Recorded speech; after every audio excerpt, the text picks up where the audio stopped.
My ex-wife betrayed me, oops. And came back with another man's baby. My folks said forgive her, so I changed the locks and cut them out of my life. You know that feeling? The one where your entire world shatters, and the very people who are supposed to pick you up are the ones handing your abuser a mallet? It's a gut-wrenching kind of betrayal, one that makes you question everything you thought you knew about family. The air in my small, quiet house always felt like a sanctuary, a hard-won peace after years of turmoil. It was a place I'd built, brick by emotional brick, after my life was torn apart. You see, working in ceramic restoration, I've learned something profound about broken things. You can always see the cracks before they spread. You can tell when something's too damaged to save, when the structural integrity is just gone, and holding it together is just pretending. I never thought I'd apply that lesson to my own family, but here we are. My name is Ethan. I'd been divorced for 18 months, finally finding my footing, when last week, my ex-wife, Chloe, showed up on my doorstep with another man's kid. And right behind her? My parents, standing there with a casserole dish, looking like they were at a potluck, completely oblivious to the emotional bomb they were dropping. They actually expected me to take her back, to solve a problem they had a hand in creating. And when I said no, they tried to utterly destroy my life. My job at the museum involves piecing together fragments of pottery that archaeologists dig up from ancient sites, some shattered for centuries. It teaches you patience, and it teaches you that some things can be saved, and some things just can't. You have to recognize the difference before you waste years trying to glue together something that will never hold. My marriage to Chloe taught me that same lesson, the hard way. She cheated on me with a guy named Liam, who worked at the physical therapy clinic where she was a receptionist. When she left, there was no apology, no begging, no remorse. She just said she needed to explore her feelings, and that I should respect that. Then she packed her stuff into Liam's truck on a Wednesday afternoon, and I stood in my driveway watching her go, a hollow ache in my chest. My parents were there that day. They watched her load boxes into another man's vehicle, and instead of supporting me, they actually told me I should fight for her. My mom said marriage was complicated. My dad said I should think about what drove her to that point. And when I pointed out she was literally leaving me for someone else, they looked at me like I was being dramatic. It felt like a punch to the gut. They stayed in touch with Chloe after the divorce, of course. My mom would mention her casually at family dinners, like nothing had happened, like Chloe hadn't walked out on 7 years of marriage without a backward glance. The settlement gave her half our savings. She left me Buddy, our dog, because Liam was allergic. 6 months later, I found out from a mutual friend that she'd dumped Buddy at a shelter because Liam changed his mind and wanted to try allergy medication instead. Can you believe that? I went straight to the shelter and got him back. Now Buddy sleeps at the foot of my bed in the small house I bought after the divorce. It's a 1950s place, with hardwood floors that creak in all the right places. I refinish furniture in my garage on weekends, listening to jazz while I sand down old chairs. And for the first time in years, I have actual peace. Not the kind you fake at family gatherings, or the kind you convince yourself exists because admitting otherwise feels too heavy. Real peace. The kind where you wake up on Saturday morning without a stone of dread sitting in your chest. Last week, I was in my garage, sanding an old wooden stool I'd picked up at an estate sale. The jazz was playing low, Buddy was asleep in his corner, and then I heard a car door slam outside. I wasn't expecting anyone. I don't really get visitors. I like it that way. I turned off the sander and walked to the front window. That's when I saw Chloe standing on my porch, holding the hand of a little girl who couldn't have been more than 3 years old. Behind them, pulling into my driveway, was my parents' car. My mom got out, clutching a casserole dish like she was arriving at a friendly barbecue. My dad got out and adjusted his jacket, looking like he was about to give a speech. I just stood there, my mind trying to process the surreal scene unfolding before me. Chloe looked thinner, exhausted. Her hair was pulled back in a messy ponytail, and she was wearing sweatpants and an oversized hoodie. The little girl, Maya, was clinging to her leg, looking around with wide, confused eyes, like she had no idea where she was or why she was there. I opened the door before they could even knock. I didn't say anything. I just stood there and waited. My mom plastered on that controlling smile she does, holding up the casserole. "Sweetheart, just hear her out," she said. Chloe finally looked up at me. Liam had left. She'd made mistakes. She was behind on rent. She'd lost her job. And Maya needed stability. We were good once. I was a good man. My dad stepped forward, putting his hand on my shoulder. "You're a reasonable person, Ethan." "You're a good man," he said, and my mom nodded enthusiastically. "You have a house. You're doing well. You could help." The little girl, Maya, was staring at me with these big brown eyes. In that moment, I realized she had no idea what was happening. She was just being dragged into the wreckage of adult decisions she didn't make. Here's what hit me in that moment: they didn't come because Chloe wanted forgiveness. They came because they needed a solution. Chloe's life had fallen apart, and instead of helping her themselves, instead of letting her face the consequences of leaving her marriage for another man, they decided to make it my problem. They decided that because I have a house and a stable job, and because I didn't burn my life down chasing feelings, I should absorb the fallout of her choices. My mom wasn't holding a casserole, she was holding a bribe. My dad wasn't offering support, he was handing me a script he expected me to follow. Chloe wasn't asking for help, she was asking me to be the backup plan I never agreed to be. I looked at all three of them, standing on my porch. I looked at that little girl who deserved so much better than this. And I said one word: no. My mom's face went blank. My dad started to say something. Chloe's mouth opened like she was going to argue. But I just stepped back and closed the door. I locked it. I walked back to the garage, turned the jazz back on, and picked up the sander. Behind me, I could hear them talking. I could hear my mom's voice getting louder. I could hear Chloe crying. I could hear my dad knocking harder, but I didn't move. They stood out there for maybe 15 minutes, maybe longer. Then I heard the car doors slam, the engine start, and the sound of them driving away. I sat down on my workbench. Staring at Buddy, who had woken up and was looking at me like he was waiting for an explanation. And I realized my hands had stopped shaking. This wasn't revenge. This was protection.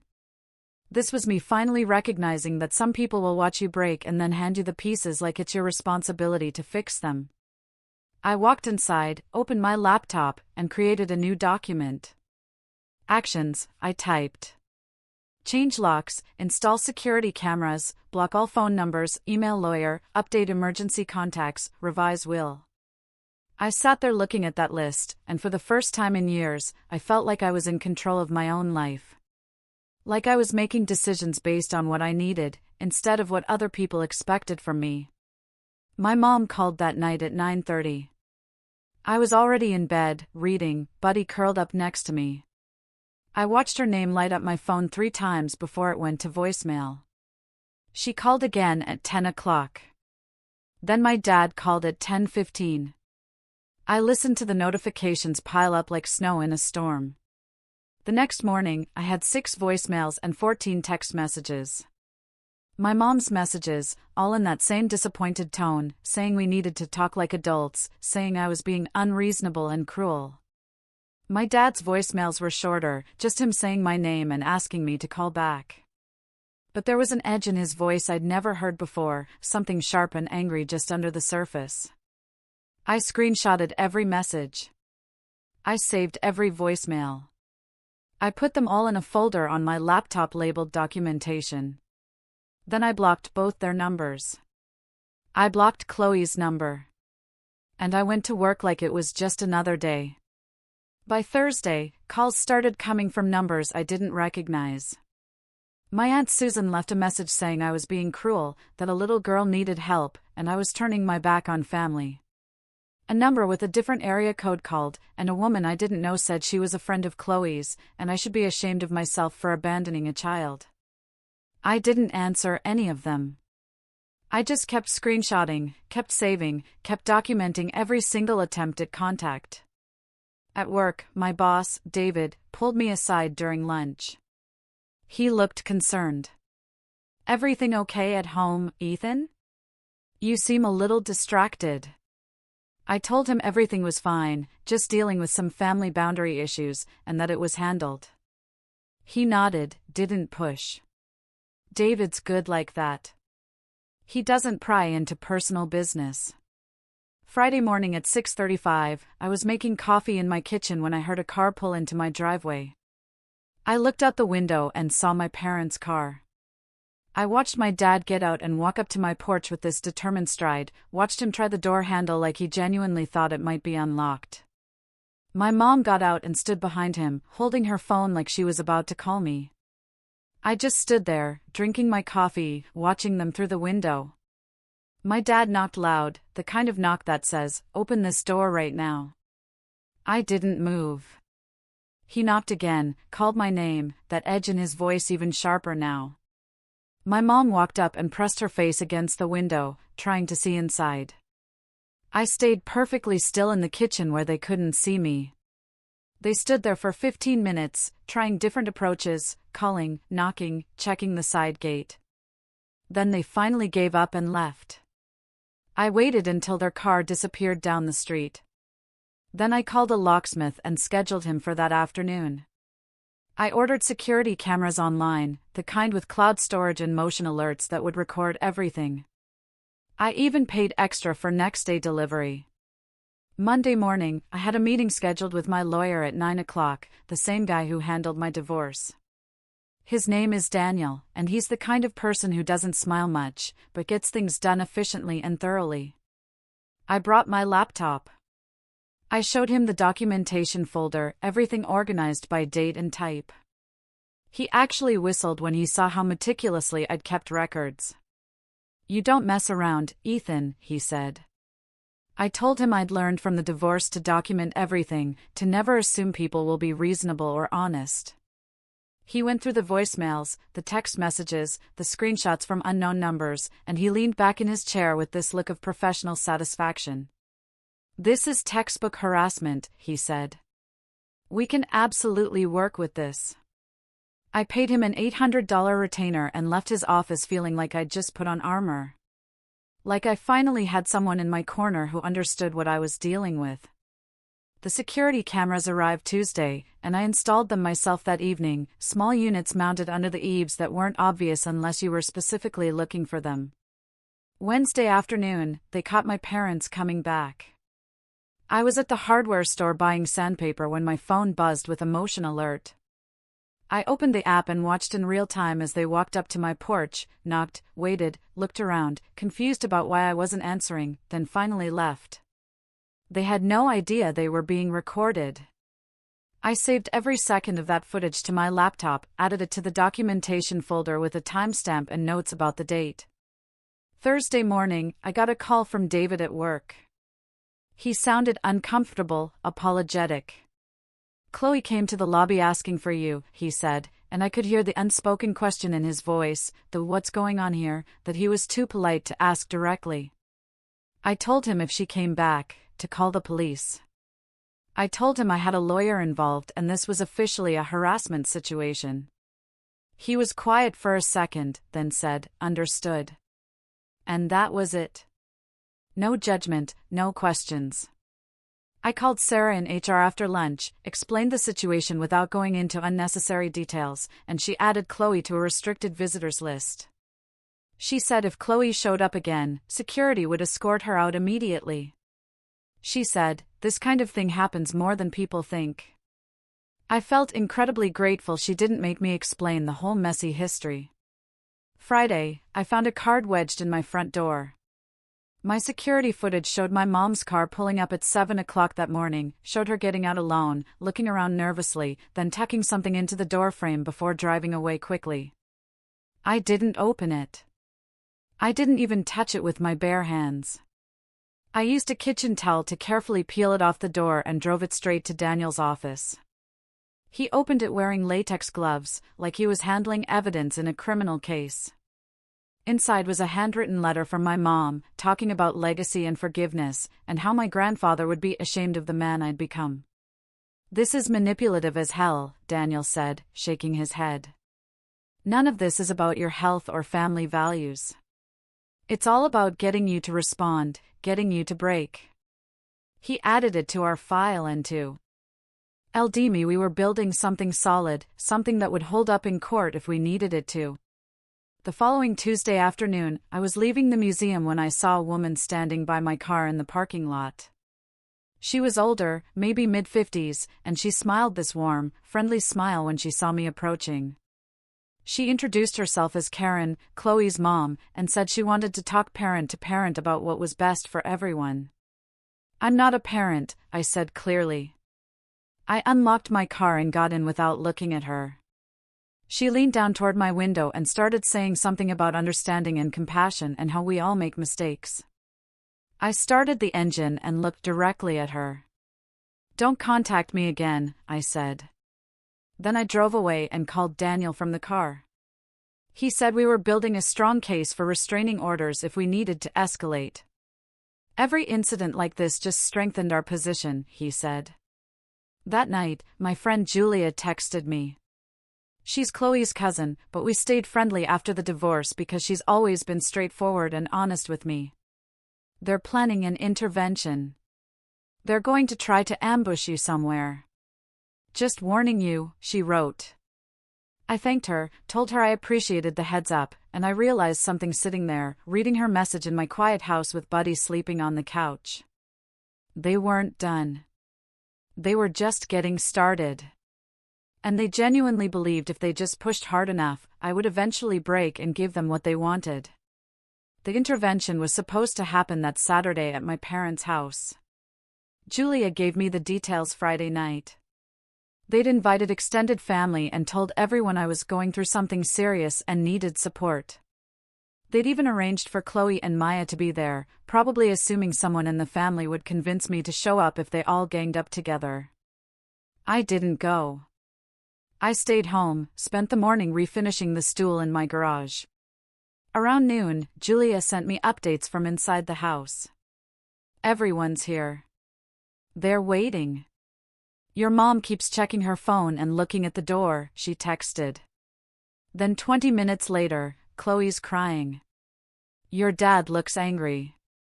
They're telling everyone you've changed and become cold." I read the messages, turned off my phone, and went back to sanding. The contrast wasn't lost on me.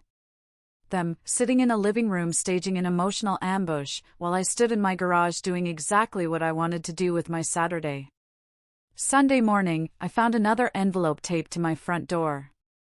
The camera footage showed my mom's car pulling up at 7 o'clock in the morning, showed her getting out alone, looking around nervously, taping something to the door with shaking hands, then driving away quickly.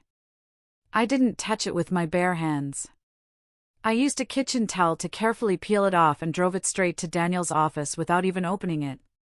He opened it wearing gloves, like always. Inside was a long letter from my mom talking about legacy and forgiveness and family history and how my grandfather would be ashamed of the man I'd become, how I was destroying the family over pride. "This is manipulative as hell," he said, adding it to our growing file. "This whole guilt-tripping about your grandfather? It's textbook emotional manipulation. We're filing for restraining orders this week." Monday afternoon, David called me into his office. He looked uncomfortable, kept adjusting his glasses, not quite making eye contact. My mom had called the museum that morning and told the receptionist I was having a serious mental health crisis, and David needed to check on me immediately. I could see he was trying to figure out if it was true, trying to balance concern for an employee with the obvious weirdness of the situation. I sat down. I explained the whole situation calmly and clearly, the divorce, the boundaries I'd set, the lawyer I'd hired, the documentation I had of every violation. David listened, nodded, and when I finished, he looked relieved. "I'm sorry you're dealing with this, Ethan. Do what you need to do. We'll support you. I called Daniel from my car in the parking lot, told him about the call to my workplace, and heard him typing furiously on his keyboard. That's harassment and potentially defamation, he said. We're filing today. And that same clarity from the first night settled over me again. The temporary restraining orders were granted Wednesday. Judge Miller looked at our documentation, the timeline we built, and signed them without much hesitation or questioning. Thursday morning, a process server delivered them to my parents' house. I wasn't there, but Julia heard from family members what happened and texted me the details. Your dad answered the door, read the papers, then crumpled them up and threw them on the ground. He's furious. Your mom's in tears. They're calling you unstable and telling everyone you need help. But the important thing was, they'd been served. They'd been officially notified. And any contact from this point forward would be a legal violation with real consequences. Friday afternoon, I was at the museum, finishing restoration work on a Ming Dynasty bowl, when security called my extension. Your parents are in the lobby. They're saying it's a family emergency and they need to see you right now. The guard said, and I could hear my mom's voice in the background getting louder and more frantic. I told him to call the police immediately. I told him they had active restraining orders and this was a direct violation. I stayed at my desk while it all happened. David came by 10 minutes later and said they'd been escorted out by police. They claimed my grandmother had fallen and was in the hospital, dying. My grandmother died 6 years ago, I said, and David just shook his head in disbelief. The police gave them a warning for trespassing and violating the restraining order. They filed an official incident report, and I emailed a copy to Daniel that night. This helps our case tremendously for permanent orders, he replied. The grocery store incident happened Sunday morning. I was buying coffee and eggs when I turned down the cereal aisle and saw Chloe standing there with Maya sitting in the shopping cart. She froze when she saw me. Her face went completely pale. I immediately pulled out my phone and started recording video. You see me, you leave, I said clearly and calmly into the camera. I made sure to capture her face, the timestamp, the location, everything Daniel would need. She grabbed the cart and rushed toward the registers without saying a word. I saved the video, labeled it Exhibit C, and sent it to Daniel before I even finished checking out.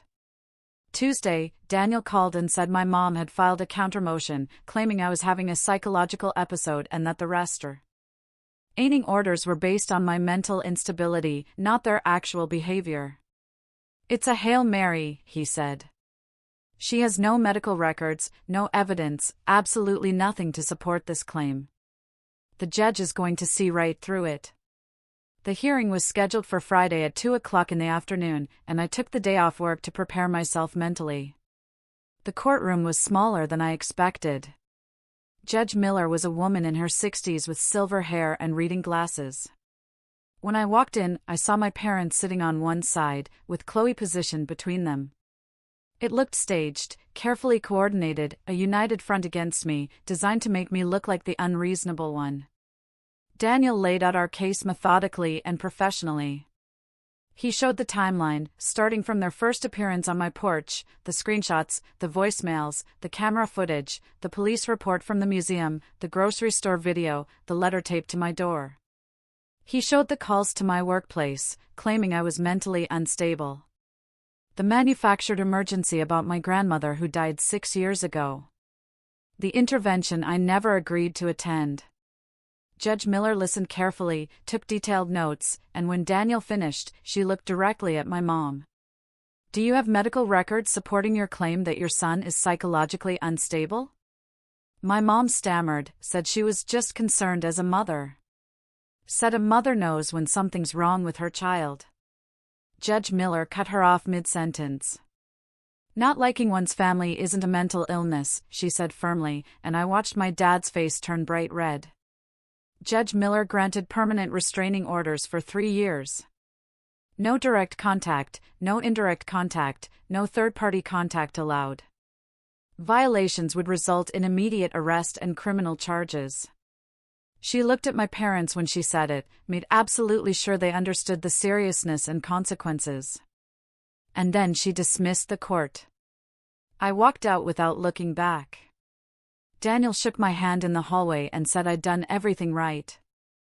I drove home in complete silence. 3 months later, my life looks exactly like I wanted it to look. I go to work. I restore ceramics that have been broken for centuries. I refinish furniture on weekends. I take buddy camping with my friend Michael when the weather's nice. I updated my emergency contacts at work to remove my parents completely. I revised my will to leave everything to charity, specifically arts education programs and a domestic violence shelter that helps people escape toxic family situations. My parents are strangers now. Chloe is someone I used to know in another life. And the peace I have isn't the fake kind I used to pretend existed at family dinners. It's real and solid and mine. This whole experience taught me that setting boundaries isn't about punishment or revenge. It's about protection and self-preservation. My parents repeatedly chose convenience and image management over my well-being. They enabled Chloe's destructive behavior and then expected me to absorb the consequences. And when I finally said no, they tried to weaponize mental health concerns against me in court. The documentation I kept, the legal steps I took, my consistent enforcement of boundaries, they weren't excessive or vindictive. They were absolutely necessary for my safety. Sometimes, the healthiest and most courageous thing you can do is recognize when a relationship, even with the people who raised you, has no structural integrity left to save, and walk away to protect your peace. What do you think? Was I too harsh, or did I do exactly what I needed to do? Let me know your thoughts in the comments below. I'm reading everything.